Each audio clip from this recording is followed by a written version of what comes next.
आपसृष्ट्यादिजन्याः प्रथममयि विभो गर्भदेशे दधुस्त्वं यत्र त्वय्येव जीवा जलशयनहरे सङ्गता ऐक्यमापन्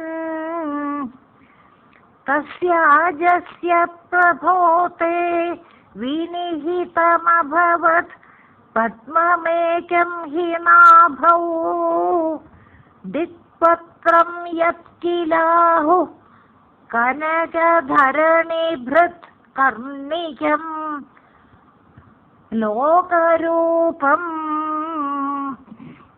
आपसृष्ट्यादिजन्याः प्रथममयि विभो गर्भदेशे दधुस्त्वं यत्र त्वय्येव जीवा जलशयनहरे सङ्गता ऐक्यमापन् तस्याजस्य प्रभोते विनिहितमभवत् पद्ममेकं हि नाभौ दिक्पत्रं यत्किलाहुः कनकधरणिभृत् कर्णिकं लोकरूपम्.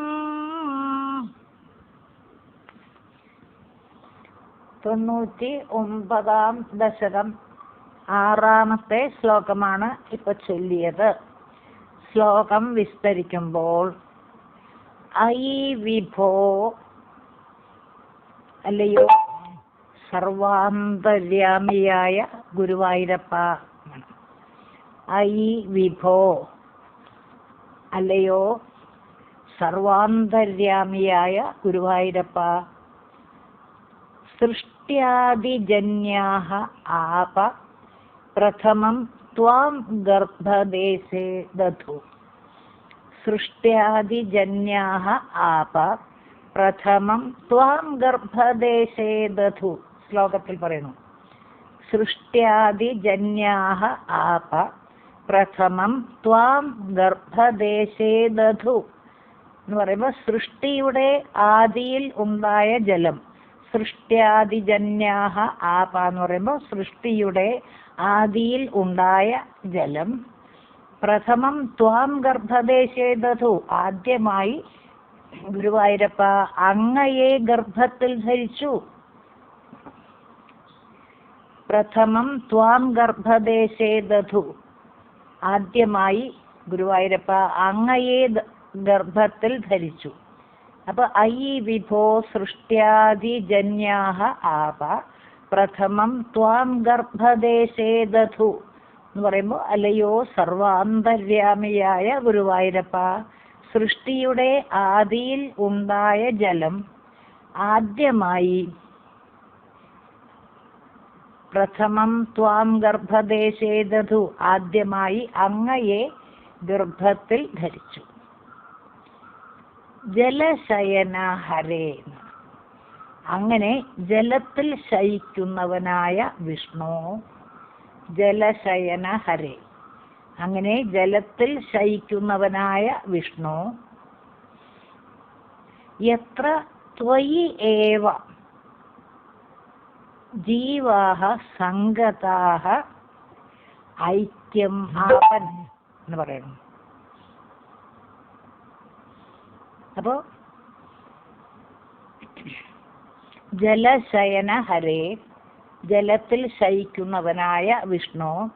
യത്ര ത്വയി ഏവ ജീവാഃ സംഗതാഃ ഐക്യം ആപൻ എന്ന് പറയുമ്പോൾ ഗുരുവായൂരപ്പ യാതൊരു ജലശായിയായ അങ്ങിൽ തന്നെ ആണ്. യത്ര ത്വയി ഏവ എന്ന് പറയുമ്പോൾ യാതൊരു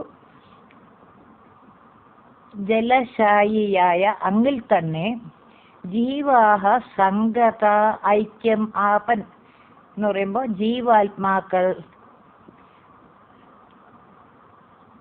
ചേർന്നു എന്നാണ്.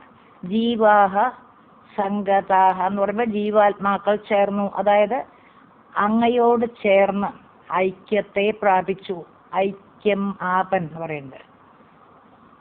യത്ര ത്വയി ഏവ ജീവാഹ സംഗതാഹ ഐക്യം ആപൻ എന്ന് പറയുമ്പോൾ യാതൊരു ജലശായിയായ ഗുരുവായൂരപ്പ അങ്ങിൽ തന്നെ ജീവാത്മാക്കൾ ചേർന്ന് ഐക്യം ആപൻ ഐക്യത്തെ പ്രാപിച്ചു. പിന്നെ പറയണോ, പ്രഭോ സർവശക്തനായ ഭഗവൻ. പ്രഭോ ഗംഭീരങ്ങളായ സംബോധനകൾ. പ്രഭോ സർവശക്തനായ ഭഗവൻ. അജസ്യ തസ്യ തേ നാഭൗഹി. ശ്ലോകത്തിൽ പറയുന്നു അജസ്യ തസ്യ തേ നാഭൗഹി എന്ന് പറയുമ്പോൾ, അജസ്യ എന്ന് പറയുമ്പോൾ ജന്മമില്ലാത്തവനായ അങ്ങയുടെ നാഭിയിലാകട്ടെ. അജസ്യ തസ്യ തേ നാഭൗഹി എന്ന് പറയുമ്പോൾ ജന്മമില്ലാത്തവനായ ഗുരുവായൂരപ്പ അങ്ങയുടെ നാഭിയിലാകട്ടെ. ഏകം പദ്മ വിനിഹിതം അഭവത്. ഏകം പദ്മ വിനിഹിതം അഭവത് എന്ന് പറയുമ്പോൾ ഒരു താമരപ്പൂവ് അധിഷ്ഠിതമായി ഭവിച്ചു, അതായത് ഉണ്ടായി വന്നു എന്ന് പറയാം. അപ്പോ പ്രഭോ അജസ്യ തസ്യ തേ നാഭൗഹി ഏകം പദ്മ വിനിഹിതം അഭവത് എന്ന് പറയുമ്പോൾ സർവശക്തനായ ഭഗവൻ ഗുരുവായൂരപ്പ ജന്മമില്ലാത്തവനായ അങ്ങയുടെ നാഭിയിലാകട്ടെ. അജസ്യ തസ്യ തേ നാഭൗഹി ജന്മമില്ലാത്തവനായ അങ്ങയുടെ നാഭിയിലാകട്ടെ. ഏകം പദ്മ വിനിഹിതം അഭവത് ഒരു താമരപ്പൂവ് അധിഷ്ഠിതമായി ഭവിച്ചു, അതായത് ഉണ്ടായി വന്നു. പിന്നെ പറഞ്ഞു യത് ദിക്പത്രം. യത് ദിക്പത്രം യാതൊന്നിനെ ദിക്കുകളാകുന്ന ഇതളോട് കൂടിയതായും. യത് ദിക്പത്രം എന്ന് പറയുമ്പോൾ യാതൊന്നിനെ ദിക്കുകളാകുന്ന ഇതളോട് കൂടിയതായും. പിന്നെ കനകധരണിഭൃത് കർണികം. കനകധരണിഭൃത് കർണികം മഹാമേരുവാകുന്ന കർണികയോട് കൂടിയതായും. അപ്പോ യത് ദിക്പത്രം കനകധരണിഭൃത് കർണികം എന്ന് പറയുമ്പോൾ യാതൊന്നിനെ ദിക്കുകളാകുന്ന ഇതളോട് കൂടിയതായും. കനകധരണിഭൃത് കർണികം മഹാമേരുവാകുന്ന കർണികയോട് കൂടിയതായും. പിന്നെ പറയണു ലോകരൂപം കില ആഹു. ലോകരൂപം കില ആഹു എന്നുമ്പോൾ ലോകസ്വരൂപമായും പറയുന്നു.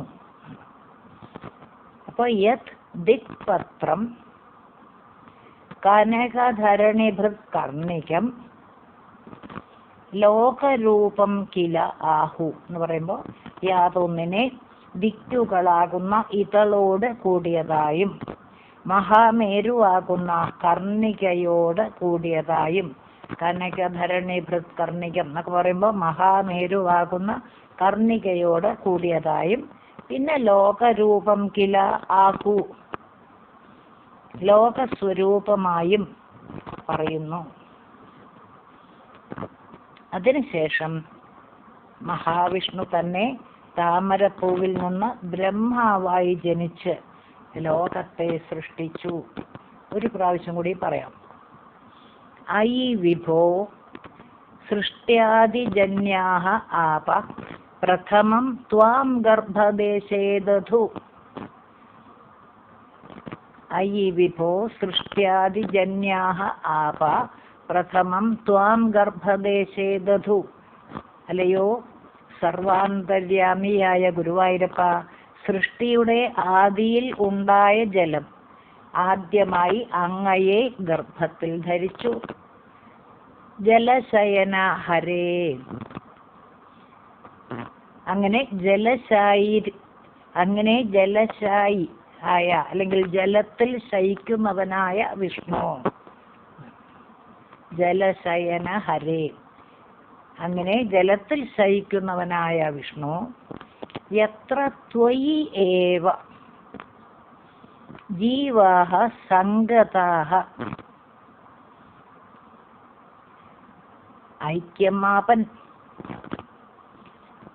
അപ്പോ യാതൊരു ജലശായിയായ ജലത്തിൽ ശയിക്കുന്നവനായ വിഷ്ണു അങ്ങിൽ തന്നെ ജീവാത്മാക്കൾ ചേർന്ന് ഐക്യത്തെ പ്രാപിച്ചു. പ്രഭോ, സർവശക്തനായ ഭഗവൻ ഗുരുവായൂരപ്പ, അജസ്യ തസ്യ തേ നാഭൗ ഹി ഏകം പത്മ വിനിഹിതം അഭവത്. അജസ്യ തസ്യ തേ നാഭൗ ഹി ഏകം പത്മ വിനിഹിതം അഭവത് എന്ന് പറയുമ്പോൾ ജന്മമില്ലാത്തവനായ, അജൻ എന്ന് പറയുമ്പോൾ ജനന മരണങ്ങൾക്ക് അതീതനാണ്. അതാണ് അജസ്യ, ജന്മമില്ലാത്തവനായ ഗുരുവായൂരപ്പ, അങ്ങയുടെ നാഭിയിലാകട്ടെ ഏകം പത്മ വിനിഹിതം അഭവത്, ഒരു താമരപ്പൂവ് അധിഷ്ഠിതമായി ഭവിച്ചു, അതായത് ഉണ്ടായി വന്നു. ഈ താമരപ്പൂവിന്റെ കാര്യം പറയുന്നു. യത് ദിക്പത്രം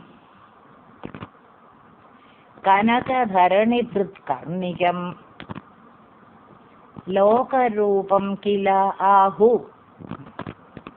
യത് ദിക്പത്രം കനകധരണിഭൃത് കർണികം ലോകരൂപം കില ആഹു എന്ന് പറയുമ്പോൾ യാതൊന്നിനെ ദിക്കുകളാകുന്ന ഇതളുകളോട് കൂടിയതായും, ദിക്കുകളാകുന്ന ഇതളുകളോട് കൂടിയതായും, മഹാമേരുവാകുന്ന കർണികയോട് കൂടിയതായും, കനകധരണി ഭൃത്കർണികം. പിന്നെ ലോകരൂപം കില ആഹു, ലോകസ്വരൂപമായും പറയുന്നു.